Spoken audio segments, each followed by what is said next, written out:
નમસ્કાર, આપ જોઈ રહ્યા છો ગુજરાતની number 1 news channel news 18 Gujarati. હું છું સિદ્ધાર્થ ધોળકિયા. મહત્વના સમાચારથી કરીએ શરૂઆત.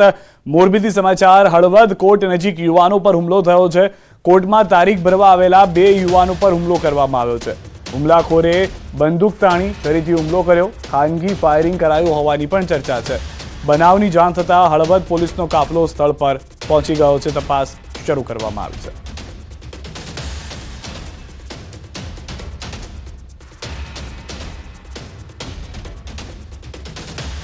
આ તરફ બનાસકાંઠાના ડીસામાં ચેઇન સ્નેચિંગનો બનાવ સીસીટીવીમાં કેદ થઈ ગયો છે. કાળજુ કંપાવી દે તેવો બનાવ સીસીટીવીમાં કેદ થયો છે.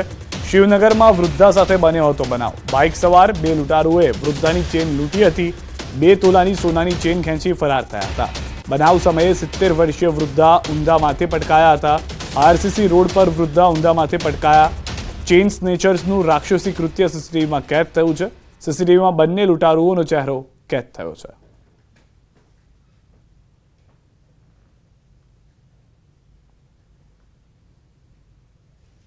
તો હાલના જે દ્રશ્યો આપ જોઈ રહ્યા છો તે બંને દ્રશ્યોમાં સ્પષ્ટ જોવા મળી રહ્યું છે. વૃદ્ધા જઈ રહ્યા હતા તે સમયે સામેથી જ બાઇક ચાલક આવે છે.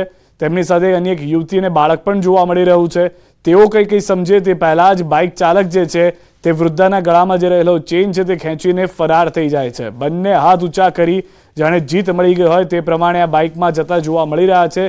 સીસીટીવીની અંદર સમગ્ર ઘટના કેદ થઈ ગઈ છે. હાલમાં આ દ્રશ્યો એ સવાલ ઉઠાવી રહ્યા છે કાયદા વ્યવસ્થા ઉપર પણ કે ડીસામાં ધોળા દિવસે બપોરનો સમય અને ત્યારે આવી ઘટના ઘટે છે.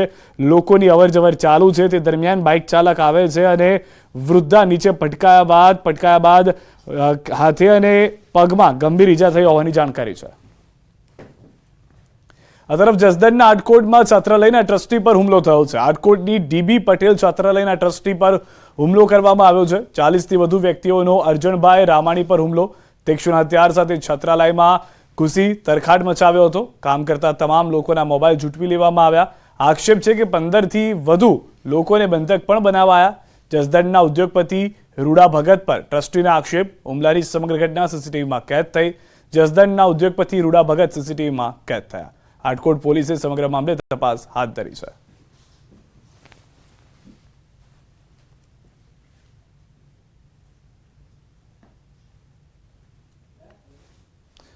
તો 40થી વધુ લોકો હાલમાં જાણકારી છે તે પ્રમાણે હથિયાર સાથે છાત્રાલયમાં તરખાટ મચાવ્યો હતો. લોકો ત્યાં ઉપસ્થિત હતા. જસદણના ઉદ્યોગપતિ છે રૂડા ભગત, જે ટ્રસ્ટીના આક્ષેપ છે તે પ્રમાણે તેમના પર આક્ષેપ. જસદણના આટકોટના છાત્રાલયમાં ટ્રસ્ટી પર હુમલો કરવામાં આવ્યો છે અને સમગ્ર ઘટના સીસીટીવીની અંદર પણ આપ જોઈ રહ્યા છો કે કેદ થઈ ગઈ છે. સીસીટીવીની અંદર તે કાર ચાલકના પણ દ્રશ્યો કેદ થયા છે. ગાડીમાં આવ્યા હતા, મોટી સંખ્યામાં આવ્યા બાદ ટ્રસ્ટીને ધમકાવવામાં પણ આવ્યા છે. હથિયાર સાથે છાત્રાલયમાં આતંક મચાવી રહ્યા છે. હથિયાર જે છે તે પણ સીસીટીવીની અંદર સ્પષ્ટ જોવા મળી રહ્યા છે. ત્યારબાદ જે તોડફોડ કરવામાં આવી છે તેના દ્રશ્યો ઓફિસની અંદરના પણ જોવા મળ્યા છે.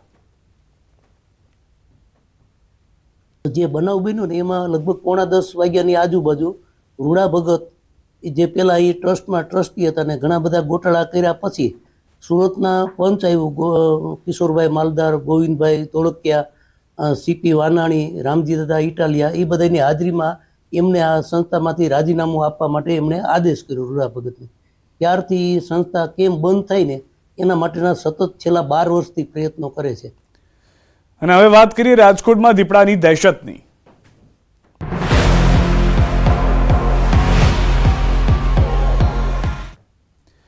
રાજકોટ પંથકમાં દીપડાની દહેશત જોવા મળી રહી છે. કણકોટ બાદ હવે રામનગરમાં દીપડો દેખાયાનો દાવો છે. રાત્રે સીમ વિસ્તારમાં દીપડાએ દેખા દીધી. ખેત મજૂરોએ દીપડો જોયો હોવાનો દાવો કર્યો. પંજાના નિશાન મળતા ખેડૂતોમાં ફફડાટ ફેલાયો છે. સ્થાનિકોએ વન વિભાગને જાણ કરતા ટીમ સ્થળ પર પહોંચી છે. વન વિભાગે મોડી રાત સુધી કરી છે તપાસ. સીમ વિસ્તારમાં દીપડાના આટાફેરાથી ભયનો માહોલ છે. ખેડૂતો મકાનમાં પુરાઈ રહેવા મજબૂર બન્યા છે. વહેલી તકે દીપડાને પાંજરે પૂરવા સ્થાનિકોની માંગ. છેલ્લા 10 દિવસથી દીપડો આપી રહ્યો છે હાથ તાળી. ગઈકાલે કણકોટ પાસે કૃષ્ણનગર વિસ્તારમાં દેખાયો હતો દીપડો. અગાઉ વાગુદડ સૌરાષ્ટ્ર યુનિવર્સિટી પાસે પણ દીપડો દેખાયો હતો.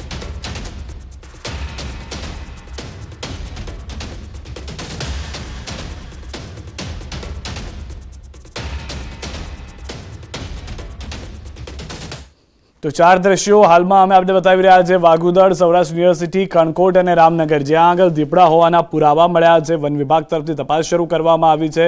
10 દિવસથી દીપડો હાથ તાળી આપી રહ્યો છે અને રાજકોટ પંથકમાં દીપડાની દહેશતથી સૌ કોઈમાં ભયનો માહોલ છે। વાઘુદડના દ્રશ્યો આપ જોઈ રહ્યા છો।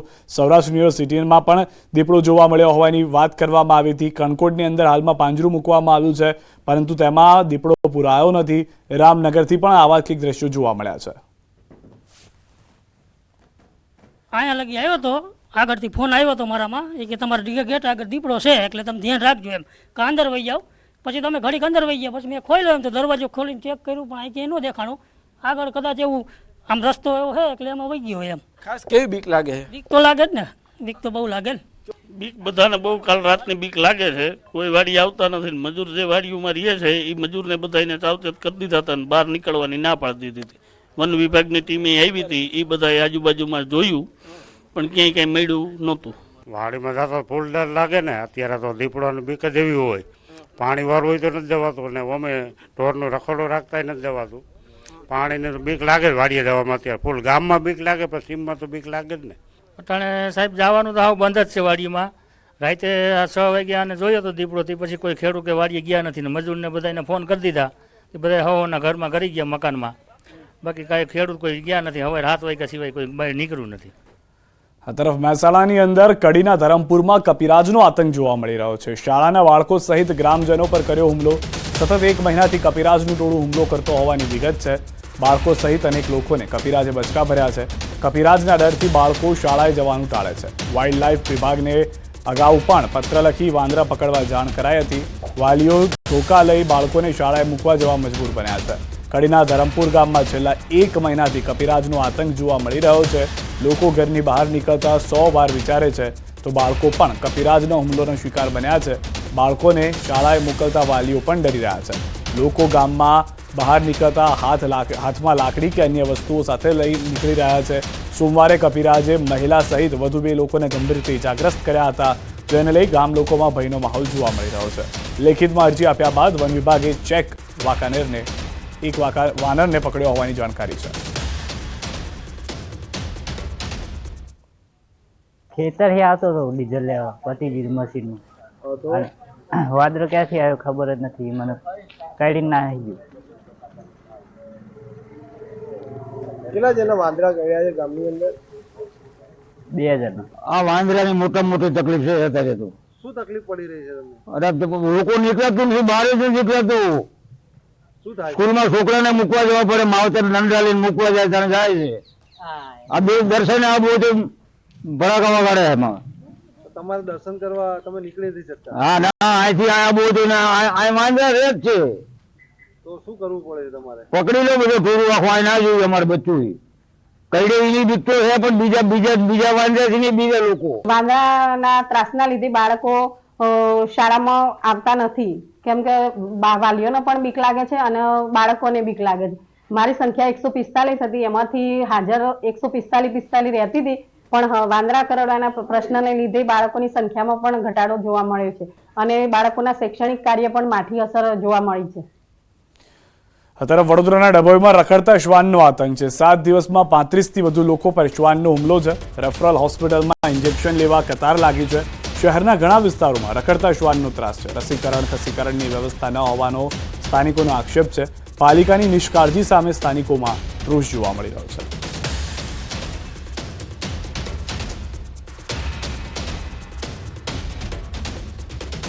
કલીનગરના તહસીલમાં અટકુના નામના અત્યંત ચોંકાવનારા દ્રશ્યો સામે આવ્યા છે। જે જોઈએ તે ચોંકી જાય તેવા દ્રશ્યો જોવા મળી રહ્યા છે। પીળીભીતમાં વાઘની દહેશતથી લોકોમાં ફફડાટ ફેલાયો છે। પીળીભીતના જંગલમાંથી નીકળી વાઘ એક ખેડૂતના ઘરે પહોંચી દિવાલ પર ચડી ગયો, જ્યાં વાઘને પોતાના ઘરની દિવાલ પર જોઈ ખેડૂતના પગ નીચેથી જમીન સરકી ગઈ। વાઘની દહેશતથી લોકોમાં ભયનો માહોલ જોવા મળી રહ્યો છે। વાઘને જોવા માટે લોકોના ટોળા ઉમટી પડ્યા। આ સમગ્ર દ્રશ્યો તે વિડીયોમાં સ્પષ્ટ જોવા મળી રહ્યા છે કે જેમાં વાઘ ખેડૂતની એક દિવાલ ઉપર જઈ અને શાંતિથી બેસેલો જોવા મળે છે।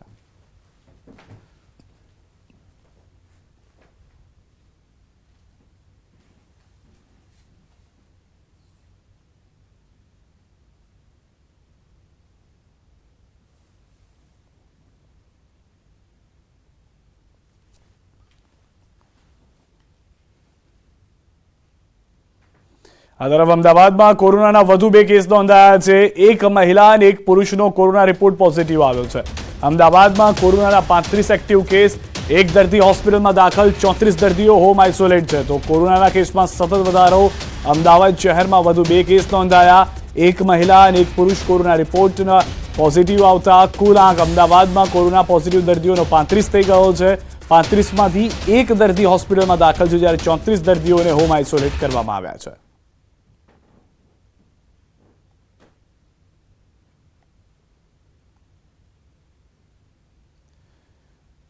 જે કોઈ પોઝિટિવ પેશન્ટ આવી રહ્યા છે એ તમામ એજ ગ્રુપના, એટલે કે વાત કરીએ તો 15 યર્સથી 70 યર્સ સુધીના પેશન્ટ જોવા મળેલ છે. તમામે almost second dose, booster dose મેળવી લીધેલો હોય તે પ્રકારની વેક્સિનેશનની હિસ્ટ્રી મળેલી છે. જે લોકો ઇન્ટરનેશનલ ટ્રાવેલિંગ કરેલું છે અને કોઈ રેસ્પિરેટરી એમને સિમ્ટમ્સ જણાય છે તે લોકો ટેસ્ટિંગ માટે જાય છે ને ત્યાં એ લોકોને પોઝિટિવ પેશન્ટ તરીકે ડિક્લેર થતા હોય છે. હાલમાં એક પેશન્ટ છે જેને આપણે હોસ્પિટલાઇઝ છે, બાકીના તમામ પેશન્ટ હાલમાં હોમ આઇસોલેશન અંતર્ગત છે. તો અમદાવાદમાં કોરોનાની દહેશત, તકેદારી વધારાઈ જોઈએ. એએમસી આરોગ્ય વિભાગે શરૂ કર્યા છે કોવિડ ટેસ્ટ. એએમસી સંચાલિત હોસ્પિટલ અર્બન હેલ્થ સેન્ટર પર ટેસ્ટ કરવામાં આવી રહ્યા છે. અર્બન હેલ્થ સેન્ટર પર ટેસ્ટ કિટની વ્યવસ્થા કરાઈ છે. એન્ટીજન અને આરટીપીસીઆર ટેસ્ટ થશે. શહેરમાં પ્રતિદિન કોરોના કેસમાં વધારો જોવા મળી રહ્યો છે. અમદાવાદ શહેરમાં કોરોના દસ્તક આપતું જોવા મળી રહ્યું છે.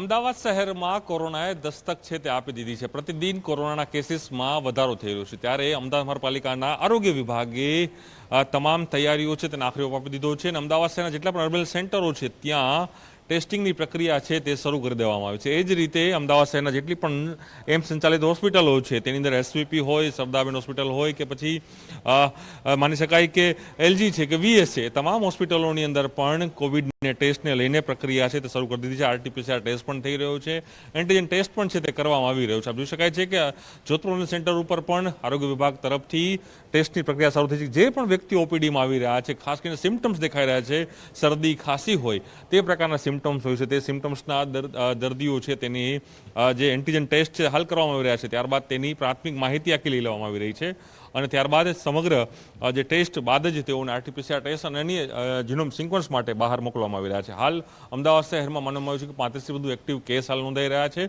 અને હાલ મહાનગરપાલિકા તરફથી અલગ અલગ જે કામગીરી છે તે પણ કરવામાં આવી રહી છે. પરંતુ ચોક્કસ એ માની શકાય કે કોરોનાએ ગુજરાતમાં અમદાવાદ શહેરમાં દસ્તક આપી છે. તેને લઈને જ એએમસીના આરોગ્ય વિભાગના અર્બન સેન્ટર ઉપર પણ હવેથી જે કોવિડ ટેસ્ટ છે તે થશે અને લોકોએ પણ પોતાના જે ટેસ્ટ કરાવશે તે અહીં પહોંચી શકશે અને પોતાના ટેસ્ટ છે તે થઈ શકશે. ક્રમશ મહેતા સાથે પ્રણવ પટેલ, ન્યૂઝ 18 અમદાવાદ. તો અમદાવાદ શહેરની અંદર આરટીપીસીઆર ટેસ્ટને વધારવાનું પણ શરૂ કરવામાં આવશે, કારણ કે એન્ટીજન ટેસ્ટ તો વધારવામાં આવ્યા છે. હાલમાં જે કેસ છે તેમાંથી એક કેસ થોડો નાદુરસ્ત વધુ હોવાને કારણે હોસ્પિટલમાં ટ્રાન્સફર કરવામાં આવ્યા હોવાની જાણકારી છે. બાકીના જેટલા પણ પોઝિટિવ કેસ છે તે તમામ લોકો હાલમાં હોમ આઇસોલેશનમાં હોવાની પણ જાણકારી મળી રહી છે. આપને પણ જો શંકાસ્પદ લાગે છે તો આપ પણ નજીકના કોઈ પણ અર્બન હેલ્થ સેન્ટરમાં અથવા સરકારી હોસ્પિટલમાં જઈ અને ટેસ્ટ કરાવી શકો છો, જેને લઈને પણ એએમસીએ તૈયારીઓ કરી લીધી છે. તો સીઆઈડી ક્રાઇમ હાલમાં ફ્રાન્સ કબૂતરબાજી પર પ્રેસ કોન્ફરન્સ કરી રહ્યું છે. હાલ સુધી માહિતી મળે છે એમાં મુખ્યત્વે ઉત્તર ગુજરાતના જે બનાસકાંઠા, પાટણ, મહેસાણા છે, સાથે સાથે આનંદ જિલ્લો છે, આના લોકોનું મોટા પ્રમાણમાં સમાવેશ છે. તે સિવાય ભારતમાંથી અલગ અલગ જગ્યાથી પણ આમાં લોકો ભોગ બનનાર તરીકે છે. તો એ લોકો હાલ મુંબઈ છે, આપણે ગુજરાતની ટીમ એમના સંપર્કમાં પણ છે અને એ આવે તે આપણે ફરીથી એના સાથે વધુ સારી રીતે સંકલન કરીને કઈ એજન્સી મારફત અને કઈ એજન્ટ મારફત, કઈ ડોક્યુમેન્ટ્સના આધારે, કઈ પ્રોમિસીસ ઉપર એ લોકો ત્યાં જવાના પ્રયાસ કરતા હતા. ભૂતકાળમાં એના પહેલાં કેટલા લોકો એવી રીતે ગયા છે, ભવિષ્યમાં કેટલા લોકો જવા માટે લાઇનમાં છે અથવા પ્રોસેસ કરી રહ્યા છે, તે વસ્તુના આપણે ઊંડાણપૂર્વક તપાસ કરીને આગળની કાયદેસર કાર્યવાહી પણ હાથ ધરવામાં આવશે. સર, આ કેવી રીતે આખું કૌભાંડ રેકેટ ચાલતું હતું એની કોઈ વિગત આપણને મળેલી? હજુ સુધી જે પ્રાથમિક માહિતી છે એમાં અમે જે મૂળ ભોગ બનનાર છે તે સુધી પહોંચીને એની જે સુધી ઊંડાણપૂર્વક તપાસ ના થાય તે સુધી મને નહીં લાગતું કે કેસનું જે વધારે ડિટેલ્સ એના કરતાં આપી શકાય. એક બીજું જે રેકેટ છે, સંબંધ રેકેટમાં અલગ અલગ આપણે ભૂતકાળમાં પણ ગયા અઠવાડિયાથી અલગ અલગ વિઝા એજન્સી ઉપર રેડ કરેલ હતી. આમાં કેટલાક લોકોને ખોટા પ્રોમિસીસ આપીને, દરેકની એસઓપી અલગ છે. અમુક કેસીસમાં એ લોકો પહેલા પૈસા લે છે, અમુક કેસીસમાં અડધા કામ થયા પછી પેમેન્ટ લેવામાં આવે છે. અમુક કેસીસ એવા પણ સામે આવે છે કે બિલકુલ તમે યુએસએમાં ઉતર્યા પછી પેમેન્ટ આપવાનું રહે છે. તો અલગ અલગ એજન્સીના અલગ અલગ એમઓ છે. લોકોની જરૂરિયાત કેટલી છે, લોકો કેટલા સામેવાળા સધન છે, એની ડોક્યુમેન્ટ્સમાં શું ક્ષતિ છે, ડોક્યુમેન્ટ્સ કેવી રીતે બનાવવામાં આવે છે, કેટલા ફોર્જ ડોક્યુમેન્ટ બનાવવામાં આવે છે, એના આધારે એનું રેટ નક્કી થતું હોય.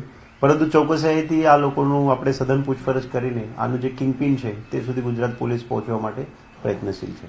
અચ્છા સર, આ જે ગુજરાતીઓ જે પકડાયા છે તો આપણે ઇન્ડિયન એમ્બેસી કે પછી મિનિસ્ટ્રી ઓફ હોમ અફેર્સ દ્વારા કોઈ વિગત જાણકારી આપવામાં આવી છે અથવા આપણે કંઈ? અમારા Gujarat police bureau of immigration અને ભારત સરકારની જે એજન્સી એના સાથે સંકળાયેલ છે એના સાથે અમે કોન્ટેક્ટમાં છીએ. તો તમે જાણો છો કે 1.5-2 દિવસમાં આ લોકોનું વિમાન પૂરું અને પૂરતા માણસો સાથે પરત મુંબઈ ખાતે આવેલું છે. એટલે આમાં ભારત સરકારે, મારું માનવું છે કે મોટા પ્રમાણમાં પ્રયત્નશીલ રહ્યા હશે. અને તે જ રીતે આપણે ગુજરાત પોલીસ અહીંયાના જે નાગરિકો છે એને આપણે ભોગ બનનાર તરીકે જ ગણીએ છીએ. તો એના માટે પણ આપણે પ્રયત્નશીલ છે. સર, ગુજરાતમાં કેટલા એજન્ટો